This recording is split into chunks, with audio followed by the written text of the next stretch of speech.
Szia, Csilliga Reni vagyok. Köszöntelek az Életmódváltás testtől lélekig podcastban. Munkásságom célja, hogy holisztikus látásmóddal segítsem az embereket. Az adások azért születtek, mert hiszem, hogy az életmódváltás nem csak a testről szól, nem csak edzésről, nem csak fogyásról, nem csak kalóriákról. A testünk folyamatosan kommunikál velünk. A stressz, a szorongás, a túlterheltség, kimondatlan érzelmek mind a tartásunkban, energiaszintünkben, mind pedig a hormonjainkban is megmutatkoznak. Ezen a csatornán az életmódváltás és sokkal mélyebb oldalról fogjuk megközelíteni. Beszélni fogok a test és lélek kapcsolatáról, az idegrendszerről, stresszről, szokásokról, önszabotásról, mozgásról, tartásjavításról, valamint arról, hogyan lehet valódi és hosszú távú változást létrehozni az életünkben. A célom az, hogy ne csak motivációt adjak, hanem valódi megértést és használható eszközöket.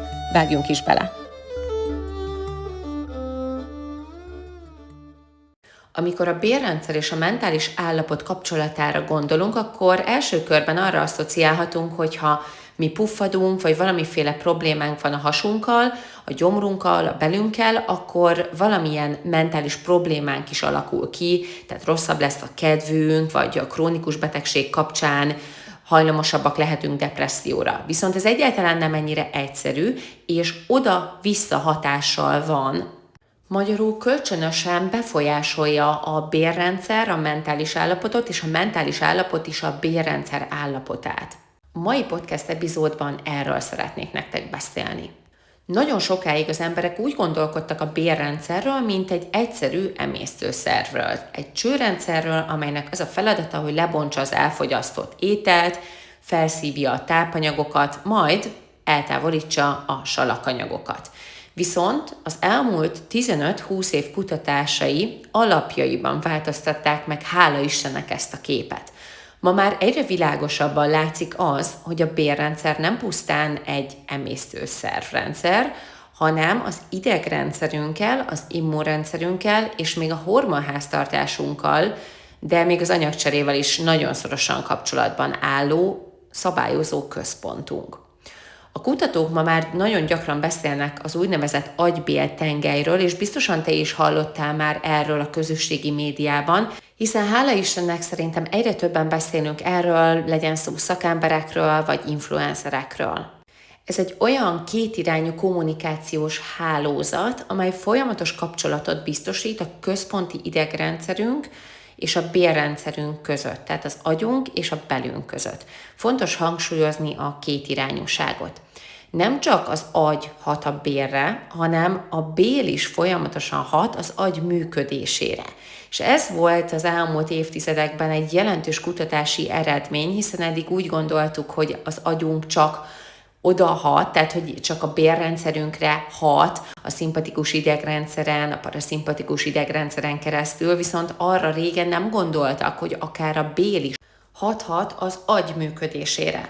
Ez elsőre talán furcsán hangzik, de valójában számos hétköznapi példát láthatunk erre.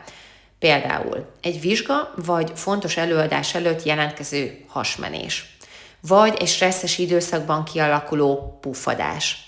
Hasi görcsök vagy étvágytalanság mind azt mutatják, hogy az idegrendszer és az emésztő szervrendszer folyamatos párbeszédben áll egymással.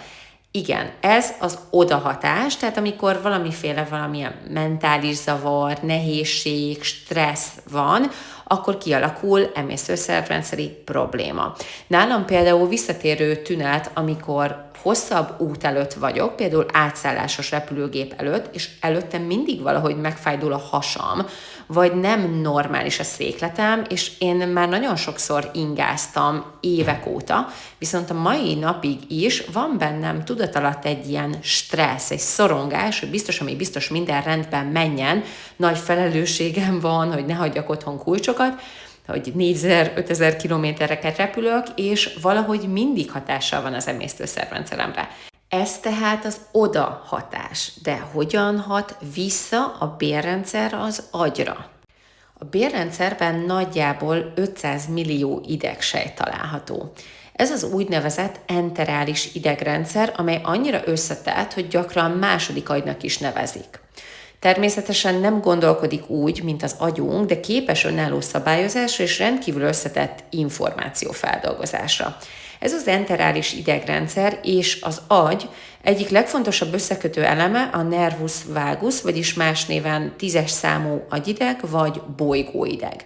Ennek az az érdekessége, hogy ezen a vágusz idegen zajló információáramlás jelentős része nem az agyból indul a bél felé, hanem pont fordítva, ahogy említettem, a bélből az agy felé. Magyarul a bélrendszer folyamatosan jelentés küld úgymond az idegrendszernek arról, hogy mi történik odalán. A történet itt válik igazán érdekessé, hiszen a bélrendszerünkben több billió mikroorganizmus él, amelyek összességét mikrobiomnak nevezzük. Ezek között baktériumok, vírusok, gombák és más mikróbák találhatóak. A mikrobiom össztömege akár 1-2 kilogramm is lehet, gondoljatok bele, ez nagyon durva, és több génnel rendelkezik, mint az emberi szervezet összes saját génje és saját sejtje együttvéve. Ez a mikrobiom aktívan részt vesz az emésztésünkben, az immunrendszer működésében, gyulladásos folyamatok szabályozásában és még az idegrendszer működésében is. Egy egészséges bélrendszerben számos olyan baktériumtörzs található, amelyek kedvező hatásúaknak tartunk. Tehát ezek a szimbióta baktériumok, és ilyenek például a Lactobacillus és Bifidobakterium törzsek, amelyek szerepet játszanak a bélfal védelmében, bizonyos vitaminok termelésében és a gyulladás csökkentésében is. Az utóbbi években egyre nagyobb figyelmet kap az Akkermansia muciniphila nevű baktérium is, amely a bélnyálkahártya rétegének fenntartásában vesz részt, és összefüggésbe hozták a kedvező anyagcsere folyamatokkal. Az egyik legizgalmasabb kutatási terület jelenleg az úgynevezett pszichobiotikumok vizsgálata. Ezek olyan baktériumtörzsek vagy mikrobális hatások, amelyek befolyásolhatják a mentális állapotot.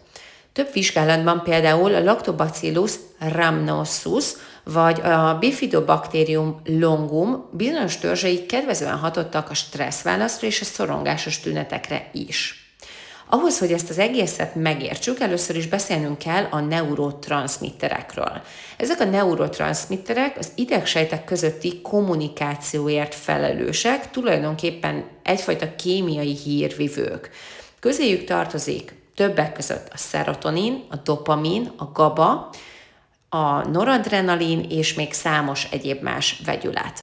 A szerotoninról hallottál biztos a legtöbbet, ezt nevezik gyakran boldogsághormonnak is, bár valójában egyébként ez hivatalosan egy neurotranszmitter.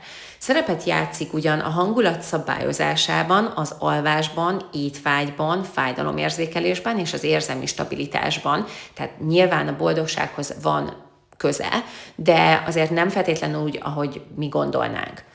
Egyik alapanyaga a triptofán nevű eszenciális aminosav, amelyet táplálékkal kell bevinnünk, tehát azért eszenciális, mert mi nem tudjuk azt előállítani. A szervezet szerotoninjának jelentős része is a bélrendszerhez kapcsolódik. Fontos azonban tudni, hogy a bélben termelt szerotonin nem egyszerűen felmegy az agyba, ez a kapcsolat sokkal összetettebb, a bélrendszer állapota viszont jelentősen befolyásolhatja a szerotonin anyagcseréjét és az idegrendszer működését. A dopamin az szintén egy kulcsszereplő. A tirozin nevű aminosavból képződik, és elsősorban a motivációval, a jutalmazással, a célorientált viselkedéssel és tanulással kapcsolatos folyamatokban vesz részt. A dopamin hiánya nem egyszerűen rossz hangulatot okoz, hanem motivációvesztést, érdektelenséget és csökkent energiaszintet is, és kapcsolatba hozzák egyébként a szorongásos vagy depresszív problémákkal is. A GABA az idegrendszer egyik legfontosabb gátló neurotranszmittere. Feladata többek között az, hogy az idegrendszert megnyugtassa, a túlzott ingerlékenységet pedig csökkentse. Egyes bélbaktériumok közvetetten részt vehetnek a GABA anyagcseréjében is, ezért egyre többet vizsgálják szerepét a szorongásos állapotokban, illetve táplálék kiegészítőként is lehet GABát bevinni a szervezetbe. Egyébként a GABA hosszabb nevén gamma-aminovajsavat jelent. Még mindig felmerülhet a kérdés, hogy hogyan hat a bélrendszer és a bélrendszerben keletkezett neurotranszmitterek a mi hangulatunkra. Az utóbbi években egyre több kutatás vizsgálja a depresszió és a bélrendszer kapcsolatát. Régebben a depressziót elsősorban neurotranszmitter problémának tartották, viszont ma már sokkal összetettebb képet látnak a tudósok. Egyes depressziós emberek esetében emelkedett a gyulladásos markerek száma, például a CRP vagy a TNF-alfa szint. Emiatt a kutatók egy része úgy véli, hogy bizonyos depressziós állapotok hátterében részben gyulladásos folyamatok is szerepet játszhatnak. Itt jelenik meg a neuroinflammáció fogalma. Ez az idegrendszerben zajló gyulladásos folyamatokat jelenti. Az agy immunsejtjeit mikroglia sejteknek nevezzük. Ha ezek tartósan aktivált állapotban vannak, az befolyásolhatja a hangulatot, a koncentrációt, a motivációt és az energiaszintet is. Ezért nem véletlen, hogy sok depressziós ember nem csak szomorultságot, hanem kimerültséget, agyi ködöt, memóriazavarokat és általános ilyen lassulást is tapasztal. Ha a szervezetünkben megnőnek a gyulladásos faktorok, akkor az nagyon sok szervrendszerünkben problémákat okozhat. Ide tartozik, ahogy említettem, a gasztroenterális rész, vagy az idegrendszer, az immunrendszer, de még például a mozgásszervrendszere is érintett lehet ízületi gyulladások kapcsán. Amikor a bélrendszerünk folyamatos gyulladásban van, az kihatással lesz az összes többi szervrendszerünkre is, és talán erre lehet a legkönnyebben hatással lenni az étkezésen keresztül, de erre majd mindjárt visszatérünk. Viszont a depresszió mellett szeretnék megemlíteni egy másik vezető mentális problémát, amivel szinte nap mint nap találkozok, akár a klienseim körében is, ez pedig a pánikbetegség és a szorongás lenne. Hiszen ezeknek a mentális zavaroknak is a hátterében hasonló összefüggéseket figyeltek meg. A krónikus stressz aktiválja a HPA tengelyt, vagyis a hipotalamusz-hipofízis mellékvese tengelyt, és ennek következtében fokozódik a kortizol termelés. Rövid távon ez hasznos, hosszú távon azonban felboríthatja a bélrendszer működését. Megváltozhat a mikrobiom összetétele, fokozódhatnak a gyulladásos állapotok, és sérülhet a bélbarrier funkciója, ugyanis mi történik itt? Folyamatosan egy szimpatikus idegrendszeri hatással a bélmembrán nem kap majd elegendő vérkeringést, és majd ez a vér egyéb más területekre fog majd felhalmozódni, ilyen például a vázizomzat, az érzékszervek, az agy, tehát hogy az emésztésünk nem fog elegendő fókuszt kapni a testünktől. Romlik a vérkeringés, és a sejtek közötti szoros rendszert felváltja egy szellősebb, és a köznyelvben ezt áteresztő bélként, vagy leaky gutként szokták emlegetni. Bár ez a fogalom körül sok félreértés és túlzás alakult ki az interneten, ez egy tudományosan ismert jelenség, és bizonyos állapotokban fokozódhat a bélfal áteresztő képessége. Ez immunológiai aktivációhoz, fokozott gyulladáshoz vezethet, illetve hát így alakulnak ki az intoleranciás problémák is, mert a bélfalnak szelektívnek kell lennie, bizonyos anyagokat át kell engednie, bizonyos anyagokat pedig nem. És hogyha olyan toxinok, olyan félig megemésztett tápanyagok kerülnek be a bélfalon, az immunrendszeri reakciókat is fog kelteni, tehát allergiás reakciókat, illetve egyéb más tüneteket, mint például bőrpír, vagy puffadás, hasmenés, vagy émelygés, nehéz légzés. Na de nem kell, hogy a bélrendszerünk közvetlenül hasson az agyunkra, hogyan hat közvetetten például egy intoleranciás probléma, vagy egyéb emésztő-szervrendszeri probléma a mi mentális egészségünkre. Hogyha valaki ilyen, abszolút tudok nektek erről beszélni, mert 12 évesen egy olyan visszatérő, émelygős, hányós betegségem jelentkezett, amit az orvosok nem tudtak konkrétan megmondani, hogy miért van. Tényleg emiatt a suliból maradtam ki, elkezdtem monitorozni az ételeket, hogy mitől vagyok jobban, mitől kevésbé, és nem igazán lehetett ezt visszavezetni fizikai okokra. Én utólag már inkább stresszel összefüggő, lelki háttérre gyanakszom, viszont ez már soha nem derül ki. A lényeg, hogy utána évről évre volt, hogy javult, aztán volt, hogy megint romlottak ezek a tüneteim. Az általános iskolában rosszabb volt, majd a gimnáziumos évek során átmenetileg javultak, majd amikor az egyetemre mentem, és az egyetemmel összefüggő stresszek jelentkeztek, akkor az utolsó évben megint elkezdődtek ezek a durva fájdalmaim, görcseim, és elég sokat is fogytam. Egészen 48 kg-osra fogytam le az államvizsga évében. Ehhez hozzájárult az is, hogy tejüzemben dolgoztam, és a addig megszokott mennyiséghez képest sokkal több tejterméket ettem és ittam, és laktózintoleranciám alakult ki, és így emiatt a fokozott stressz miatt én úgy gondolom így utólag, hogy egy félig áteresztő bél-szindrómám kezdett el kialakulni, amin a laktózintolerancia egy ilyen ördögi körként rontott. Nyilván nem tudni, hogy melyik volt előbb, a tyúk vagy a tojás, tehát hogy a laktóz triggerelt ebben nagyon a bélflórámat, vagy a stressz, és akkor utána lettem laktózintoleráns. Én úgy gondolom, hogy ezek kéz a kézben együtt szoktak így kialakulni. Ezzel párhuzamosan volt a 7 éves kapcsolatomnak a vége, ami megint csak mentálisan nagyon megborított, és emiatt elkezdtem versenyezni. Na most a versenyzés egyébként mentálisan nekem nagyon jót tett, mert elterelte a figyelmemet, motivációt adott, önbizalmat adott, viszont nyilván a vele járó diétázás, stressz, versenydiétával járó vízhajtás, egyebek nem tettek jót a bélflórámmal, már csak azért sem, mert a versenydiéta az egy beszűküléssel jár, vagyis nem volt annyira változatos az étrend, mint amilyennek kellene lennie normál esetben.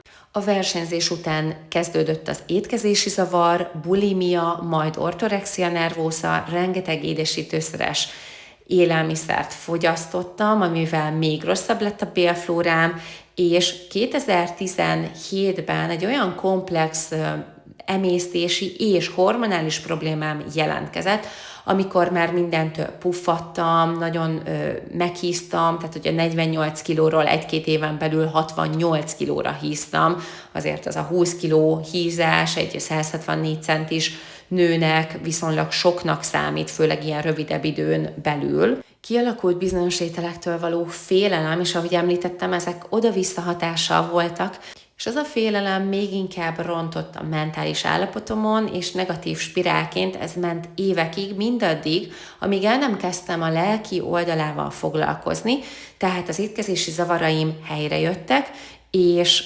emiatt egy pozitív spirálként elkezdtem jobban enni, többet enni, több fajta élelmiszert enni, jobb lett a kedvem, és ez a mentális állapotomra is, és egyúttal a bélrendszeremre is hatással volt. Ahogy említettem, kéz a kézben egymást erősítette ez a 2 rendszer. Majd 1-2 évig nyugi volt, mindaddig, amíg be nem jött a Covid, mert sajnos nekem a Covid időszaka nem a Covidról szólt, hanem egy másfajta félelemről, ugyanis akkor diagnosztizáltak bőrrákkal. Erről a bőrrákról azt kellett tudni, hogy egy 0,75 mm-es melanóma volt, amit hála Istennek idejében eltávolítottak. Erről is majd fogok akár egy külön podcast epizódban beszélni, de Instagramon írtam már erről egy bővebb posztot, hiszen nem napozástól alakult ki ez a bőrrák, hanem egy lézeres szőrtelenítésen megégették, és utána kezdett el változni. De ebben most nem megyek bele, a lényeg, hogy rengeteg stresszel járt nekem ez az időszak. És emiatt, a stressz miatt elkezdtem azt észrevenni, hogy egyre jobban megint elkezdődtek a puffadásos tüneteim. Viszont én úgy gondoltam, hogy én nem akarok így élni, hogy félek az áttéttől, és 2021 novemberében kiköltöztem Tenerifére. Azt kell tudni erről, hogy 4500 kilométerre van Sacper kb. Budapesttől, és hát elég sokat kellett emiatt ingázni, mert akkor még suliztam, tehát suli miatt haza kellett járnom. És ezek miatt, az ingázások miatt pedig elkezdtek nőni a bölcsességfogaim, és a bölcsességfogam egy repülőút után begyulladt egy ominózus nyári napon, és emiatt antibiotikumot kellett bevennem. Na most itt az antibiotikum már a bélflórára tudjuk, hogy milyen rossz hatással van, akár a kvantitatív, akár a kvalitatív minőségére, és utána, ha bár kihúzták a fogamat, volt egy másik fogam, ami sajnos alászúvasodott, mert rosszul tömték be, és ezzel elkezdődtek a káváriáim.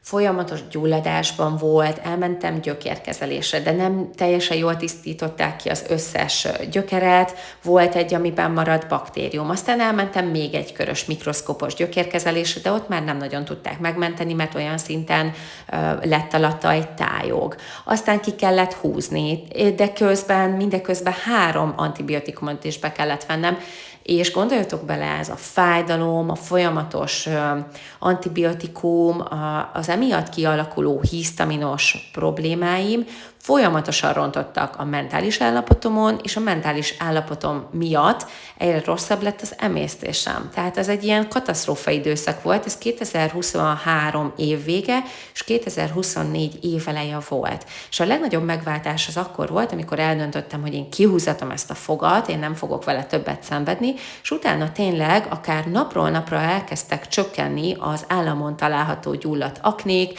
egyre jobban toleráltam a hisztaminos ételeket, szóval elkezdett javulni a hisztamin intoleranciám.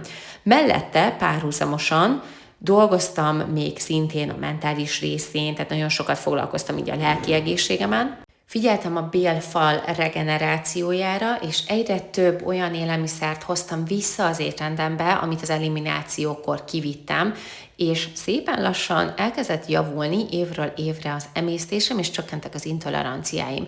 Erről nagyon részletesen tudnék beszélni, most ezt így dióhéjban mondtam el nektek, de a lényeg, hogy abban az időszakban, 23 év végén és 24 év elején mentálisan én nagyon nagy mélypontokat éltem meg, mert alapból is volt 23-ban egy nehézségem, volt egy zaklatásos ügyem, ami miatt rendőrségi feljelentést is kellett tennem, viszont ez a fájdalom olyan szinten hatással volt a hétköznapjaimra, hogy tényleg volt, hogy már nem volt kedvem felkelni, volt, hogy tényleg olyan fájdalmaim voltak, hogy nem tudtam kiegyenesedni.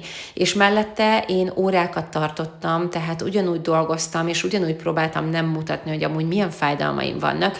Tehát ez pedig még nagyobb stresszt okoz az embernek, hogy nem tud önazonosan lenni. Szívem szerint tényleg sokszor azt csináltam volna, hogy csak kifeküdtem volna hetekre, és csak szenvedtem volna az ágyban, de hát nyilván ezt nem tudtam megtenni, mert nem volt fizetett betegszabadságom. Szerintem nem kell részletezni, hogy ez mennyire nehéz, mert hogyha ezt a podcastet hallgatod, valószínűleg te is tapasztaltad azt, hogy milyen hatással lehetnek rád a puffadásos, intoleranciás esetek, már csak akut módon is, de hogyha krónikussá válik ez az egész, és hetekről, hónapokról, vagy ne adj Isten, évekről beszélünk, az elképesztő hatással lesz a mentális egészségedre. És akkor persze mondják, hogy jó, de akkor stressz menedzsment, meg pozitív gondolkozás, de nagyon nehéz már akkor pozitívan gondolkozni, amikor a mindennapos fájdalom ilyen szinten rá nyomja a bélyegét a hétköznapjainkra és az életünkre. Ez egy rendkívül nehéz állapot, és abszolút megértelek, hogy mennyire nehéz ebből kijönni, mert ahogy már sokszorosan mondtam, ez egy negatív spirál. És itt szoktam beemelni mindig azt, amit a klienseimnek mondok, hogy miért fontos az egészség háromszöge. Ugyanis az egészség háromszöge az nézzük úgy, hogy a fenti csúcsán van a strukturális, a jobb csúcsán van a kémiai, a bal csúcsán pedig az érzelmi oldal. Hogyha tegyük fel, van egy ilyen puffadásos, intoleranciás problémánk, akkor strukturálisan a bélmembrán már sérült, és gyulladásos faktorokban magasabb a leletünk például. És strukturális oldalról mit tudunk tenni, például glutaminsavval, vagy gabával, vajsavval, bármi olyan anyaggal, vegyülettel segítjük a bélmembránnak a regenerációját. Ott van a kémiai oldal alatt mit értünk, az, hogy milyen mondjuk tápanyagokat viszünk be a szervezetbe, milyen rostot, milyen fajta szimbiotikus készítményeket, tehát hogy fermentált élelmiszereket, stb. Az érzelmi oldalról pedig értelemszerűen terápiába tudunk menni, szomatodrámás folyamatba, vagy bármilyen olyan szomatikus terápiával oldjuk a bennünk lévő stressz, mint például Somatic Experience, ez is egy nagyon szuper módszer. Mellette nyilván a mozgás is segíthet abban, hogy a hormonokat szabályozza, hogy jobb lesz a kedvünk, ezáltal a perisztaltikánk is jobban tud működni. Tehát én mindig azt szoktam javasolni, hogy nem kell mindent egyszerre megváltoztatni, viszont apró, nagyon pici lépésekkel kezdjünk el olyan irányból változtatni, ami még nem esik igazán nehezünkre. Tehát például, hogyha valakinek nagyon erős fájdalmai vannak, nyilván nem fog elmenni futni, de például egy légzésgyakorlatot meg fog tudni csinálni. Vagy, hogyha nagyon sok intoleranciája van az illetőnek, nyilván nem fogja a rostot mondjuk emelni, mert alacsony FODMAP diétán van, de például elkezdhet hetente bejelentkezni egy szomatodrámás vagy egy egyéb más folyamatra. És így szépen lassan pozitív spirált tudunk elindítani a mentális egészségünkért és az emésztésünkért is. És akkor itt hadd emeljek be még egy nagyon érdekes kérdéskört, az pedig a női hormonrendszernek a kérdésköre, hiszen tudjuk jól, hogy a PMS állapotában romlik a mentális állapot is, tehát hajlamosabbak lehetünk szorongásra, vagy például falásrohamokra, vagy tényleg ilyen nagyon fokozott ingerlékenységre, és a mikrobiom, illetve a női hormonháztartást is szokták már kutatni, mert nagyon sok kutatás foglalkozik már az úgynevezett esztobolommal, amely a mikrobiom azon része, amely részt vesz az ösztrogén anyagcsere szabályozásában. Emiatt a bélrendszer állapota közvetve hatással lehet a hormonális egyensúlyra, egyúttal az említett PMS tünetekre, a ciklus szabályosságára és egyéb bizonyos nőgyógyászati problémákra is. Ezért nyilván oda-vissza hatásokról beszélünk, hogyha a hormonháztartásunk rendben van, és hogyha nincsen ösztrogén dominanciánk, az is hatással lesz az emésztésünkre, és az is hatással lesz a mentális egészségünkre is. Ami pedig a növényi és állati eredetű élelmiszereket tekinti, sokan azt mondják, hogy ha több növényi alapanyagot fogyasztunk, akkor azok az emberek boldogabbak. És ebben azért van igazság, mert egy 2021-es kutatás szerint azoknál az embereknél, akik hetente legalább 30 különböző növényi forrás fogyasztottak, vagy fogyasztanak, akkor náluk általában magasabb a mikrobiom diverzitás is. Ez amúgy nem azt jelenti, hogy 30 féle salátát kell enni, hanem hogy tényleg minél többféle zöldséget, gyümölcsöt, hüvelyest, olajos magot, vagy más teljes értékű növényi forrás szerepeljen az étrendben. Ez egyébként nem annyira lehetetlen, szerintem tök gyorsan összehozható.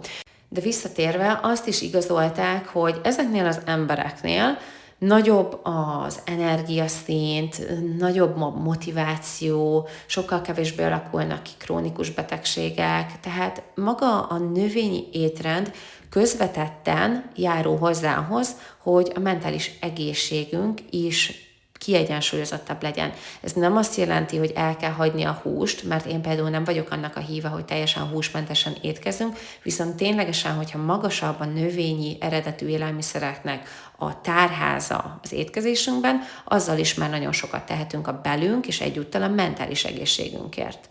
Hiszen a már említett butirát, propionát, acetát, tehát hogy ezek a rövid szénláncú zsírsavak nagyon jók számunkra, és a rostok fermentációja során például ezek a rövid szénláncú zsírsavak is keletkeznek.